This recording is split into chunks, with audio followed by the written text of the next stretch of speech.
Bonjour et bienvenue sur Plume à Papote.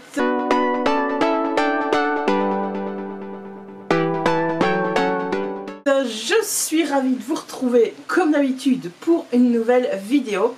Nouvelle vidéo qui va être assez sombre parce que je filme alors qu'il y a de l'orage et qu'il pleut. D'ailleurs je filme avec la fenêtre ouverte et il y a une grosse averse, donc vous devez entendre les bruits. Est-ce que ça va être gênant? Peut-être un petit peu. Et donc oui, il fait très sombre et donc la luminosité, pof pof quoi. Mais j'avais envie de vous tourner ce tag depuis super longtemps. Et c'était important pour moi de vous le sortir aujourd'hui. Le vendredi 19 juin à 8h30, donc le vendredi je sors toujours une vidéo. Et pourquoi à cette date là? Parce qu'en fait le tag que je vais filmer c'est un tag booktube, donc livre, qui s'allie avec le dernier album de Taylor Swift. Et c'est un tag donc, qui a été créé par Pauline de la chaîne Booking que je vous mets en barre d'infos comme d'habitude. Et je voulais absolument vous le sortir maintenant parce que le 20 juin, j'étais censée aller voir Taylor Swift à Werther Boutique avec ma cousine. J'avais acheté les places et j'étais trop impatiente d'y aller. Surtout que j'avais profité d'une promo pour ces places de concert et j'étais absolument ravie de passer ce moment avec ma cousine, surtout pour une artiste de talent comme Taylor Swift. Et ben ça se fait pas malheureusement dû à ce virus, hein, voilà, tout a été annulé. Et c'est comme ça, mais je vais être très déçue quand même samedi soir. Voilà, samedi soir je serai là, on dit oh, je devrais être à un concert et j'y suis pas, je suis chez moi quoi. Mais bon, voilà, on fera avec. Donc le principe de ce tag est simple, Pauline a repris en fait toutes les chansons du dernier album de Taylor Swift, Lover, et il y a associé une question en lien avec les livres, avec la littérature, et donc je vais me faire un plaisir de répondre à ces différentes questions face caméra.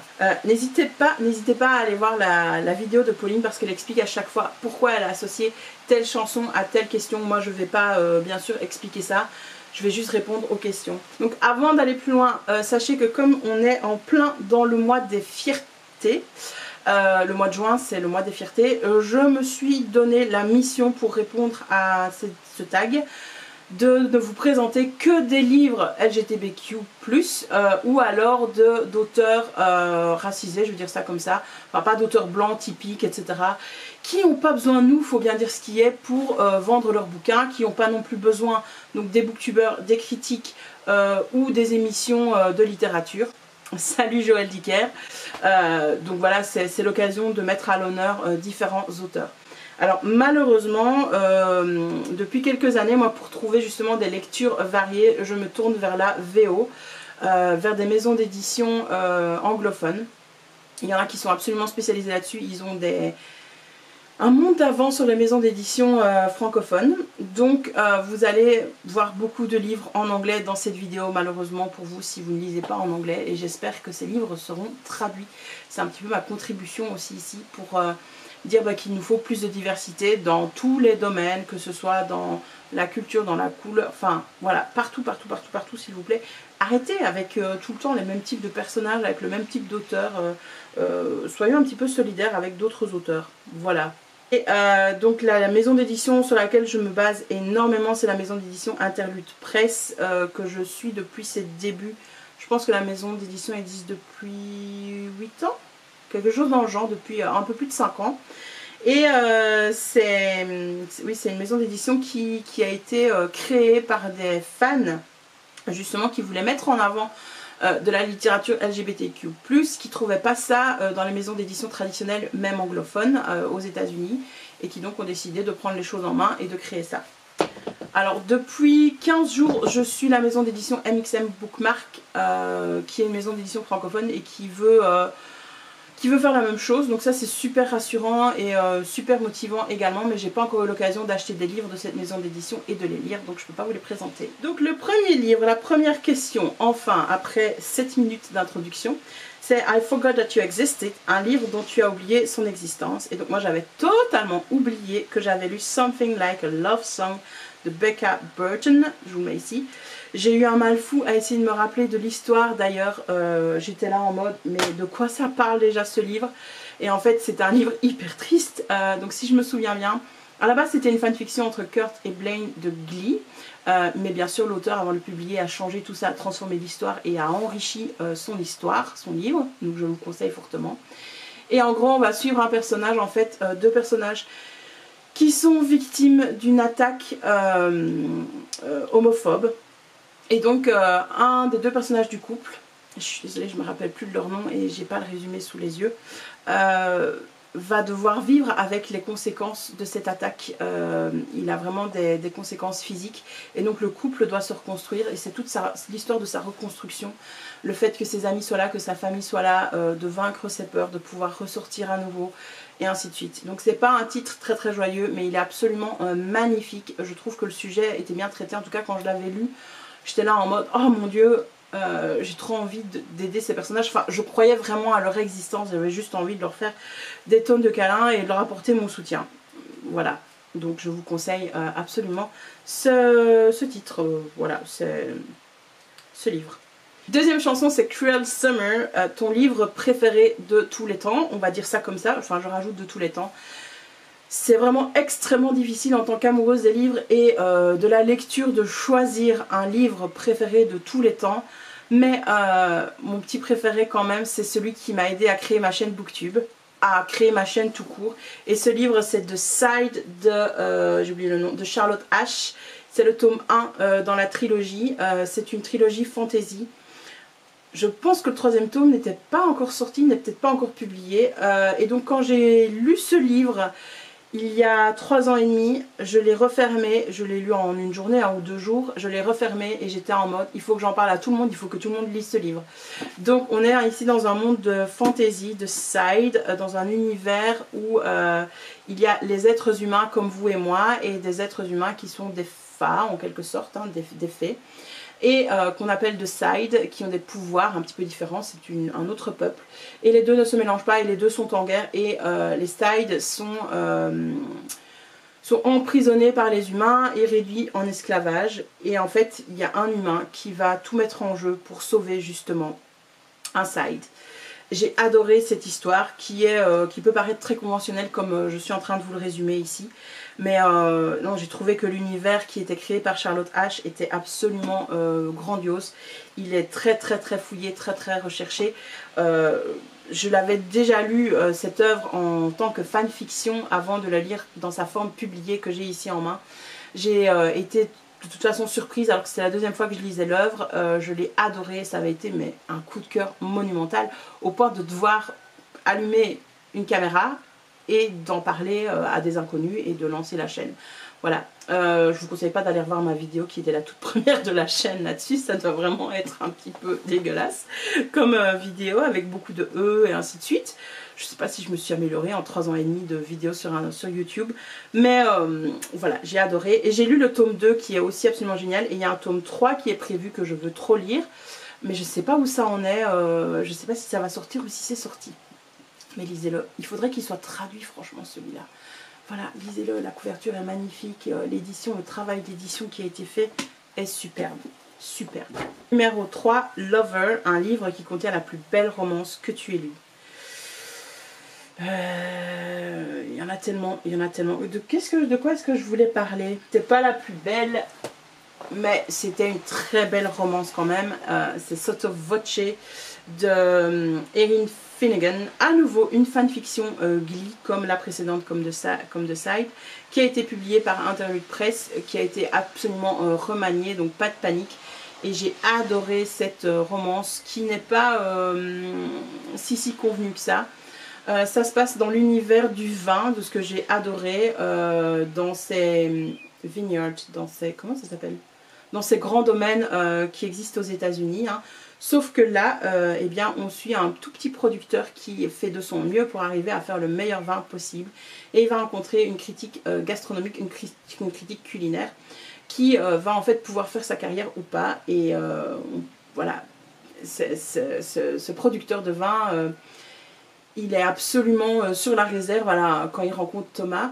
Et enfin Thomas en anglais, et puis voilà, il y a une belle histoire d'amour qui se crée, et c'est beau, c'est beau. C'est pas facile, hein, c'est pas une romance facile non plus, mais j'ai adoré. Oui, je viens de balancer le livre sur mon lit, hein. Ok, pour la 4e chanson qui s'appelle The Man, demande de citer un livre qui met en scène une héroïne badass. Je vais vous parler en fait d'une de mes dernières lectures dont je vous ai déjà un petit peu parlé dans ma papote lecture du mois de mai. Ça s'appelle L'oiseau captif, dont j'ai plus le nom d'auteur, mais je vous mets la couverture ici, je vous en ai déjà parlé.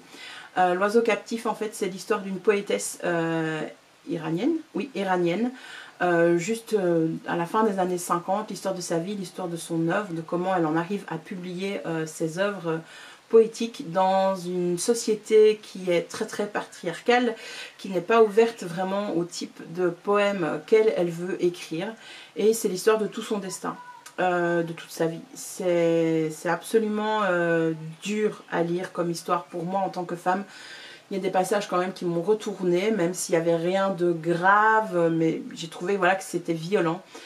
C'est une œuvre qu'il faut absolument lire, je trouve, qui a le mérite d'exister et qui permet d'affiner son regard sur l'Iran et se dire que l'Iran, non, c'est pas qu'un pays de terroristes, etc. Non, il y a une richesse culturelle en Iran qu'il faut absolument faire découvrir et partager. Ensuite, pour la question 5 qui est The Archer, chanson que j'adore. Un livre avec un héros ou une héroïne blessée, tourmentée. Quoi de mieux que la saga suivante, donc With or Without You de Zane Riley, avec le 2e tome qui s'appelle Go Your Own Way et le 3e tome que j'ai seulement en format numérique. Donc à nouveau une fanfiction que j'ai lue avant qu'elle ne soit publiée. Le 3e tome je ne l'ai pas acheté en format physique, mais je vais le faire cet été très honnêtement parce que j'adore cette série de livres, j'adore cet auteur Zane Riley qui est trans, même si on s'en fout, mais qui a surtout eu le mérite de créer des histoires absolument magnifiques et qui me retournent l'esprit encore et encore. Donc ici on suit dans Without or Without You ou Go Your Own Way, c'est Go Your Own Way le premier tome, pardon. Go Your Own Way le premier, oui c'est ça hein. Oui, c'est ça. Go Your Own Way. On va suivre 2 personnages. Lennox, voilà, c'est ça le bon nom. Je suis désolée, hein, mais comme je l'ai lu en fanfiction, moi j'ai retenu que c'était tel personnage et tel personnage. Donc Lennox a une vie absolument pas facile, absolument torturée. Il a fait de la prison. Enfin, il a été dans un centre de redressement pour jeunes. Et à la sortie de ce centre, son grand-père, en fait, ne veut absolument pas s'occuper de lui. C'est la seule famille qui lui reste avec sa sœur. Et donc, il lui donne de l'argent, il le met dans une petite chambre, genre motel, enfin totalement miteuse. Il dit voilà, t'es inscrit dans telle école et tu te démerdes maintenant. Et donc Lennox va faire la rencontre de Will. Will qui est un peu un étudiant star, malgré son homosexualité, dans son école. Et ça va être la rencontre de 2 mondes, le fait que Will veuille l'aider tout en sachant que ça va être extrêmement compliqué. Et donc les couvertures sont juste géniales, c'est coupé en 2 mais voilà, il est là, en fait c'est la couverture qui est comme ça. Dans le 2e tome on inverse. Je vous ai parlé de Lennox comme personnage principal, mais c'est en fait l'histoire de Will et Lennox. Lennox prend de plus en plus d'ampleur bien entendu, c'est un personnage absolument torturé qui va devoir se réconcilier avec son passé, avec ce qu'il a fait, avec ce que la société lui a fait subir, ce que sa famille lui a fait subir pour pouvoir avancer. Et c'est pas un conte, mais c'est en tout cas une fresque moderne absolument géniale. Voilà, lisez-le, lisez-le. À nouveau c'est en anglais, mais il faut le lire et j'espère qu'un jour cette saga sera traduite parce que c'est une plume juste magnifique. Numéro 6, I Think He Knows, un roman hot ou un livre érotique qui t'a marqué.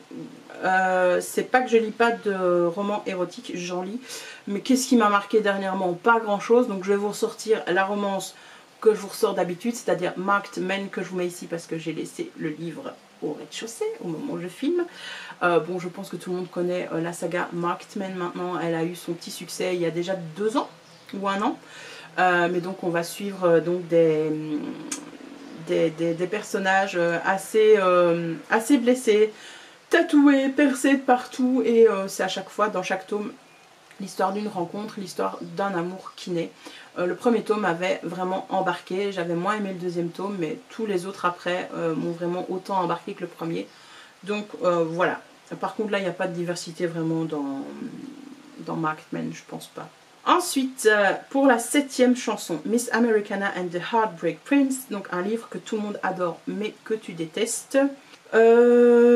Écoutez, je vais choisir à nouveau la facilité et vous parler d'un livre où il n'y a pas de... où il y a justement pas de diversité malheureusement. Et ça s'appelle donc Calendar Girl. Je vous en ai parlé dans un vlog qui avait pas mal marché, alors que pendant des lustres et des lustres, je parlais pour descendre la saga et le bouquin. Je vous le mettrai dans le petit i si j'ai pas la flemme.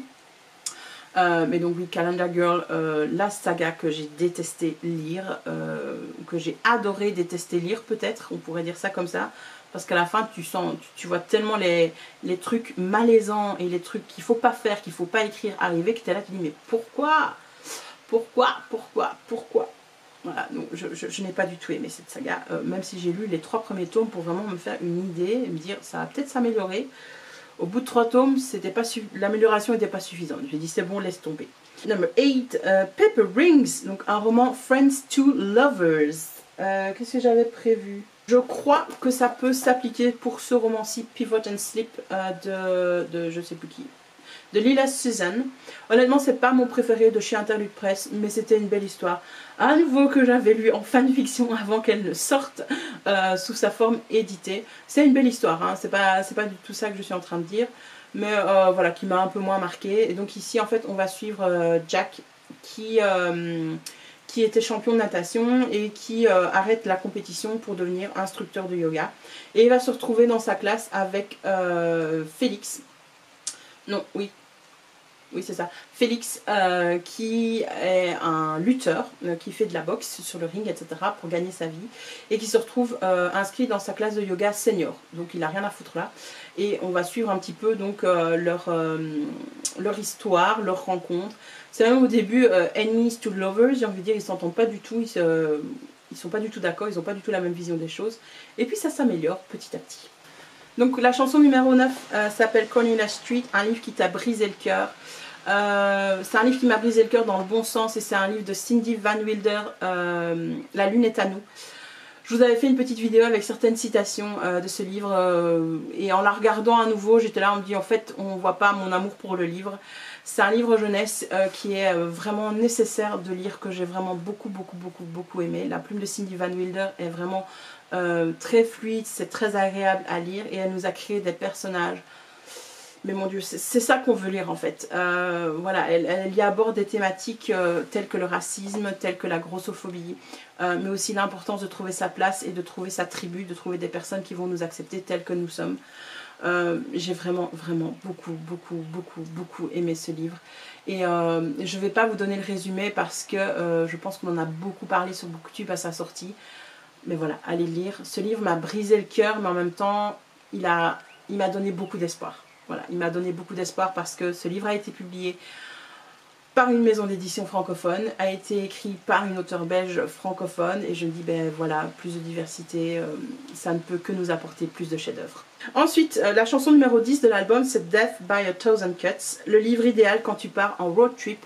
Pour celui-là, je vous parle d'une de mes dernières lectures numériques, La lampe. Voilà, il fait noir, désolé, changement de luminosité totale. Elle va se rallumer à un moment donné, hein.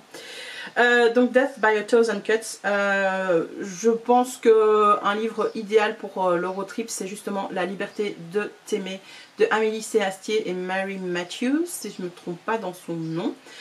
Donc c'est un livre coécrit que j'ai lu dernièrement, que j'ai apprécié. Donc en fait ici on va suivre, c'était déjà quoi leur nom? Ah oui, Mac et Travis, voilà. Donc on va suivre Travis qui est un routier, il conduit un camion aux États-Unis et là il va partir de Floride et il doit aller jusqu'en Alaska et sur sa route au départ il va rencontrer Mac, Mac qui est un jeune homme assez talentueux qui fait une espèce de pause avant de s'installer et de prendre un nouveau job. Voilà, et ça va être leur rencontre et leur périple tout au long de l'Amérique jusqu'en Alaska. C'est un livre que j'ai pas mal aimé parce qu'il est, il est bien écrit, voilà pourquoi j'ai bien aimé. Deux, au milieu du livre, j'ai senti l'intrigue qui allait arriver. J'étais là, je dis tu vas voir que c'est une histoire de ce style-là, voilà ce qui va se passer pour tel personnage. Et j'avais raison. Et donc souvent quand c'est comme ça, tu es là, tu dis bah c'est convenu, qu'est-ce qu'on s'en fout, c'est chiant, etc. Sauf que là, les auteurs ont eu l'intelligence de nous proposer deux fins. et j'ai absolument adoré parce que la première fin, c'était ce que mon esprit rationnel en tant que lectrice me disait, c'est comme ça que ça doit se finir pour que le livre ait un intérêt. Et c'est une fin qui est dure, qui est difficile à lire et qui fait pleurer. Tu chiales quand tu lis ça et tu dis mais pourquoi est-ce qu'elles font ça? Mais ta tête te dit c'est comme ça que ça devait se finir, pas le choix. Et puis en fait après les auteurs ont eu l'intelligence de faire une deuxième fin qui tient compte un petit peu de la première, et cette deuxième fin remplit ton petit cœur de joie, ton petit cœur de chamallow, il est là et te dit c'est trop bien, ça se finit comme ça, parce que tu as eu la première fin avant. Si elles avaient mis cette fin là sans la première fin, pour moi j'aurais pas apprécié ma lecture, j'aurais refermé le livre en me disant non, ça passe pas, c'est trop convenu, c'est trop facile. Et là, comme il y a les deux fins qui sont proposées, c'est ce qui fait que j'ai aimé le livre du début jusqu'à la fin. Ce que j'ai aussi aimé, c'est que dans ce livre, qui a, soit dit en passant, une très très moche couverture, on est d'accord, hein, ça a été réédité aux éditions J'ai lu, je comprends pas ce que les éditions J'ai lu ont foutu. La première couverture était bien mieux, il aurait fallu garder celle-là, parce que là c'est vraiment une couverture cheap qui peut peut-être marcher pour certains, mais tu as quand même un petit peu honte d'acheter ça, non, quand tu vas dans ta librairie ou en grande surface. Enfin, bref, alors qu'il n'y a pas que ça, oui, il y a un peu de fesses, mais c'est surtout avant tout une histoire d'amour, l'histoire d'une rencontre entre deux hommes. Et donc c'est dommage que ce soit réduit à cette couverture-là, très très cheap et pas très belle à mon sens. Mais donc je vais vous parler encore du bouquin, parce que parce que à la fin du bouquin, en fait, il y a une playlist qui est associée, et j'étais là, mais pourquoi est-ce qu'ils l'ont pas mis au début? J'aurais fait la playlist et j'aurais écouté la playlist en même temps que les chapitres. Et là, je l'écoute depuis plusieurs jours, et à chaque fois, je me rappelle du chapitre en question, du moment en question de l'histoire, et je suis en mode, cette chanson convient trop bien. Donc les auteurs ont très très bien choisi leur playlist, et c'est dommage qu'elle n'ait pas été mise avant. Donc si vous achetez le bouquin, que vous le lisez, allez sur Spotify, j'ai créé la playlist du nom du livre, La liberté de t'aimer, et vous pourrez l'écouter en même temps que votre lecture. Pour la 11e chanson, donc London Boy, un livre avec ton book boyfriend, ta book girlfriend préférée. Pour cette partie-ci, bah écoutez, je vais laisser un petit peu tomber parce que j'ai pas de book girlfriend ou book boyfriend. C'est pas quelque chose que je fais. Je sais qu'il y a pas mal de booktubeurs ou de lecteurs qui sont là en mode non mais c'est mon book boyfriend, c'est l'homme idéal ou la femme idéale. Moi j'ai pas ça personnellement. Il y a pas mal de personnages où je me dis ouais trop bien, mais c'est des personnages auxquels je souhaite le meilleur, mais pas nécessairement avec moi, hein. Donc voilà. Donc je passe cette chanson, désolée, je n'ai pas de livre à vous recommander. Pour la 12e chanson qui s'appelle Soon You'll Get Better, un livre qui t'a fait pleurer. Alors un livre qui m'a fait chialer de bout en bout, du début jusqu'à la fin, et que je regrette de ne pas avoir acheté en version physique pour pas vous le montrer.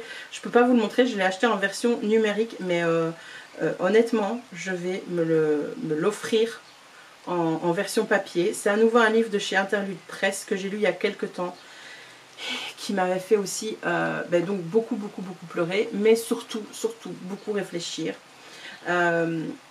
Ce livre s'appelle, j'essaie de retrouver, ah voilà, Beneath the Stars de Lynn Charles, donc qui n'est pas traduit à ce que je sache. Et mon Dieu, qu'est-ce que je l'ai aimé. Alors c'était à nouveau une fanfiction que j'avais lue avant qu'il ne sorte en livre publié par une maison d'édition, par Interlude Presse.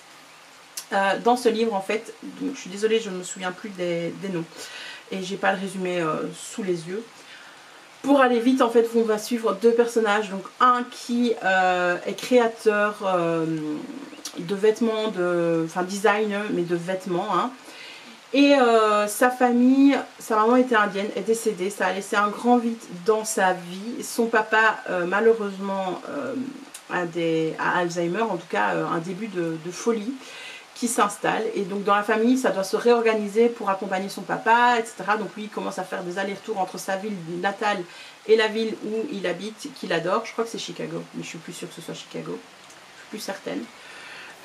Bref, voilà, ça traite d'une partie de la maladie. Lui, tout ce qu'il veut, c'est aider son père, mais surtout ne pas le voir partir, ne pas voir cet homme qu'il a connu et qui est très important pour lui s'amenuiser et rapetir au fur et à mesure de l'avancée de la maladie.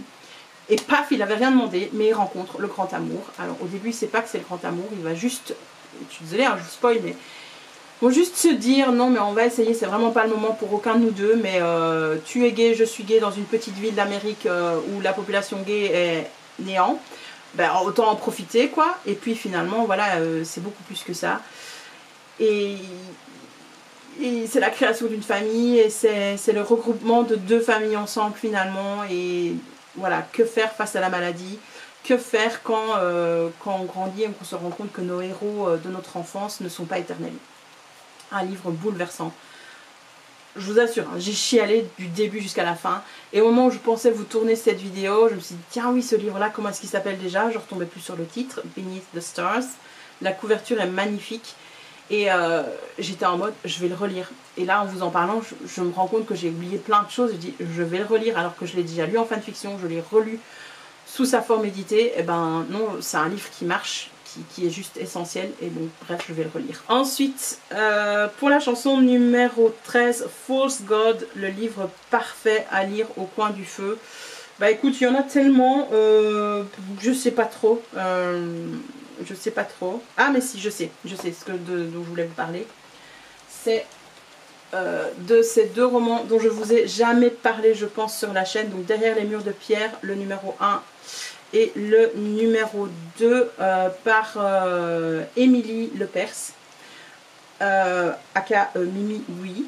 Donc c'est des livres que vous n'allez plus pouvoir trouver malheureusement, ils ne sont plus édités parce que c'était édité par une je suis floue, hein, par une toute petite maison d'édition qui s'appelait les éditions Muffin. La maison d'édition n'existe plus. Moi je les avais achetés donc il y a des années, mais il y a au moins je devais avoir 18 ans. Oui, donc ça commence à remonter. Et c'est un livre doudou que je relis environ chaque année. Là ça fait quelques années que je les ai plus relus, mais depuis que je suis adolescente, depuis mes 16 ans, je lis ce livre tous les ans, à l'automne. Voilà. Et il y a juste, il y a 4-5 ans, depuis que j'ai découvert Booktube, j'ai plus trop le temps parce que j'ai plein d'autres recommandations, plein d'autres choses à lire. Mais en vous le ressortant, j'ai envie de le lire. Donc c'est une histoire assez convenue, qui en fait ressemble un petit peu à Go Your Own Way dont je vous ai parlé avant. Ici on va suivre deux adolescents qui se retrouvent dans une maison de redressement pour jeunes. À notre époque, hein, c'est contemporain. Et donc ça se passe en Louisiane, donc ça j'avais aussi adoré. On a Hiroki qui en fait, voilà, qui est un jeune métis nippon-russe qui a 16 ans, qui se retrouve dans cette maison de redressement. Au début on ne sait pas trop pourquoi, on n'en apprend rien. Et il va rencontrer un autre adolescent qui va un petit peu l'aider, Maximilien. Qui lui aussi, on ne sait pas trop pourquoi il se retrouve là. Et ça va être leur rencontre dans cette maison de redressement absolument horrible, où il y a des actes horribles qui se passent. Voilà, c'est assez convenu finalement. Je suis pas sûre qu'en le relisant maintenant 5 ans plus tard, je vais encore aimer, j'en sais rien. Oui, il y a une photo. Mais voilà, moi ça a fait ma jeunesse ce livre. Et je me demande très souvent d'ailleurs ce que l'auteur est devenu. Si un jour elle va republier d'autres choses, etc. Ça m'intéresserait de le savoir. Ensuite, pour la chanson 14, donc c'est You Need to Calm Down. C'est bien entendu un livre LGBTQ+, auquel je dois faire référence. Comment vous dire qu'ici je n'ai fait que référence qu'à des livres LGBTQ+. Même L'Oiseau Captif pourrait être considéré un petit peu LGBTQ par un certain passage. Donc écoute, je ne vais pas t'en recommander encore un en plus. Je pense que tu as de quoi faire là, hein. Et enfin pour la... Mais non, pourquoi je dis enfin, il y en a encore plein des chansons. Pour la chanson numéro 15 qui s'appelle Afterglow, le thriller ou le roman noir que tu préfères, la scène qui t'a complètement retourné. Moi je lis beaucoup de thrillers de Maxime Chatham, c'est vraiment mon auteur chouchou point de vue de l'horreur. Et justement dans son dernier livre, Une secte, il y a un personnage LGBTQ. Et enfin, de la part de Maxime Chatham, ça fait du bien, qu'il se renouvelle un peu, qu'il introduise un petit peu de diversité, etc. Donc ça c'est très chouette. Et ce livre m'a complètement retourné, hein. Je vous en avais parlé, je pense, dans une de mes papotes lecture. Juste horrible. Quand tu sais que ce sont les insectes qui vont commettre le meurtre, le crime, là tu dis on n'est pas à l'abri et ça te fait faire des cauchemars. Donc tu te sens très mal à la vue du moindre insecte quand tu lis ce livre. Donc pour la chanson numéro 16, je dois vous parler d'un livre doudou. Je vous parle à nouveau d'un livre de chez Interlude Presse que je vous mets ici, Maybe Definitely Yours, si je ne me trompe pas. devinez quoi, c'était aussi une fanfiction que j'avais lue avant et que j'avais beaucoup aimé. Donc ici on va suivre un personnage, je suis désolée je me souviens plus de son nom, mais qui est britannique, expatrié aux États-Unis et qui aide à tenir une boulangerie, donc il est pâtissier en quelque sorte. Et ça va être sa rencontre avec un autre personnage qui lui est un as des finances, qui cherche vraiment à faire fortune, etc. Donc deux univers totalement différents. Et pourtant ça va marcher, ça va matcher. Et j'avais beaucoup apprécié la positivité et l'optimisme de ce personnage qui est là, qui fait ses gâteaux, qui cherche pas à vouloir plus dans la vie, il est bien là où il est bien dans ses baskets et c'est juste ce qui lui plaît. Voilà, c'était vraiment un petit livre doudou avec beaucoup de pâtisserie. Il y avait des recettes aussi si je me souviens bien, ou en tout cas tu lisais le livre, tu avais envie de manger, tu étais là, oh, je ferais bien tel type de cupcake, etc. Parce que il y a des descriptions vraiment super agréables à lire dans ce livre. Pour le numéro 17, It's Nice to Have a Friend, donc un livre recommandé par un ami ou une amie. Alors je triche et je vais vous parler d'un livre qui a été recommandé par une booktubeuse comme moi. Et cette booktubeuse c'est Les Carnets d'Opaline. Alors quand j'avais vu sa story Instagram où elle montrait ce livre, ça m'avait donné trop envie, moi la couverture m'attirait trop, en plus c'était un folio, le fait que ce soit Americana, donc un pays que j'ai visité, etc. Ben, ça donnait trop envie. En plus l'action se passe à Philadelphie, je pense, mais je ne suis pas certaine. Donc je n'ai pas encore lu ce livre, on est bien d'accord que Pauline n'est pas une amie à moi, mais voilà, je considère que c'est une autre de ses recommandations. Et c'est entre autres pour ça aussi que je l'ai acheté, en plus du fait que maintenant on le met bien en avant comme un livre d'un auteur racisé, ça c'est très chouette aussi quoi. Que ce soit pas tout le temps les mêmes, qui est la couverture tirée à eux quoi. Dernière chanson de l'album, ça s'appelle Delight, donc le livre que tout le monde déteste mais que tu adores. Et pour cette catégorie là, je ne peux vous en citer aucun. Personnellement, je fais pas trop attention aux avis des uns et des autres par rapport aux livres que j'aime. Si j'aime, tant mieux, et si les autres aiment pas, tant pis, voilà. Donc je n'ai rien, il n'y a rien qui me vient en tête. Très honnêtement, j'ai pas d'idée pour cette catégorie-là, donc je sais pas vous le dire. Et j'en ai fini avec le tag qui devait être absolument brouillon. Je suis désolée. Je pense que je me suis perdue à plusieurs moments. Je parlais d'une chose, enfin j'étais tellement enthousiaste je pense pour certains livres que je vous disais pourquoi j'avais aimé le livre sans vous faire le résumé. Donc au montage je sens que ça va être la galère intersidérale. Mais bref, si vous avez regardé la vidéo jusqu'au bout, bah, bravo à vous, félicitations. Parce que ça devait être quelque chose. Je vous remercie d'être de plus en plus nombreux à vous abonner, à liker les vidéos, à les commenter. N'hésitez pas, moi j'adore discuter avec vous. N'hésitez pas également à me suivre sur Instagram, c'est mag0911, où là je raconte pas mal de bêtises et parfois j'essaye d'être drôle. Parfois, c'est pas tout le temps. Je vous dis à la semaine prochaine pour une nouvelle vidéo et à bientôt.